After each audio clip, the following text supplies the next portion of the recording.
Hello viewers, এই যে এটা আমার ছোট মা। আমার ছোট মা আমার সাথে খেলতেছে। এটা খায় না বাবা, চোখে গুতা লাগবে বাবা। এটা খায় না, এটা ময়লা, এটা হাক্কা, এটা ময়লা, এটা খায় না। দেখো বাবা, আমার বাবা কই বাবা?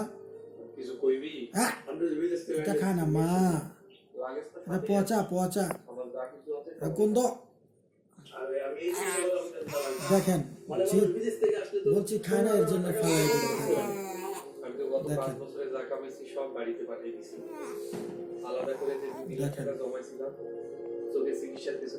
এটা খায় না। তার মানে আপনি পুরো খালি হাতে আইছেন? কত আশা করছিলাম যে ভাই বিদেশ থেকে আসার সময় এক ভরি সোনার চেন বা বালা লইয়া জাহানারা এসব তো আনতে পারি না। এরকমই প্রচন্ড শীত, বিদেশি সেট আর কসমেটিক্স।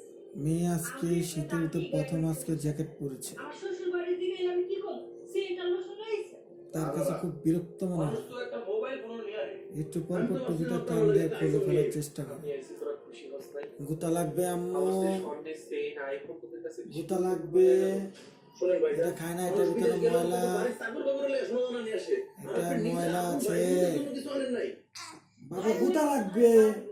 আপনি তো জানেন যে আপনার বোনের একটা জামাই আছে। মানে যেটা করবে এটা করতেই থাকবে। ব্রেসলেট লইতে এখন আমার জামাই আর বাপ মার কাছে শরমে মুখ দেখাইতে পারবো? ভাই জান আপনি কাছে ও এটার ভিতর চকলেট পেয়েছে মনে হচ্ছে, দেখছেন চলতেছে। আরে মুড়ি করে খাও না। ও যেটা পায় সেটাই মুখে তুলে দেয়, ময়লা হোক যাই হোক। ভাই বোনের লাগে এত কিছু বললাম। দেখেন এই স্কুলের কি চোখে কথা পায়, দেখেন এটার জন্য কিভাবে কান্না করতেছে। দেখছেন দেখে দেখে বলে ভাইজান আম্মা বলে যে চা পাঠিয়েছে। কে আপনি? আপনার কলেজে চেনা পরিচিত মনে হচ্ছে না? বাবা বাবা আমার ডাব্বা ও ভাইজান 6 মাস আগে বিয়ে করছি। ডাব্বা। আসলে হুটহাট করে সব হয়েছে তো, তাই জানানোর প্রয়োজন মনে করি। এটা আমার কিউট বেবি। না জানে কি বিয়ে করে ফেলাইলি? এই তো সামনের মাসে তার জন্মদিন 26শে ফেব্রুয়ারি। সবাই তার জন্য দোয়া করবেন, সে যেন সুস্থ থাকে সবসময়। দেখছেন সামান্য একটা বিষয় নিয়ে আপনি তো আশ্চর্য করতেছেন কেন?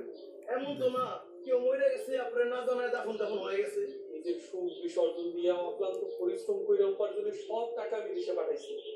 সেই তোরাই কিনা সুখের সময় আমারে ভুলে গেলি। পরিশ্রম শুধু আপনি একা করেন না, আমরা ওদের সময় কেউ পরিশ্রম করি।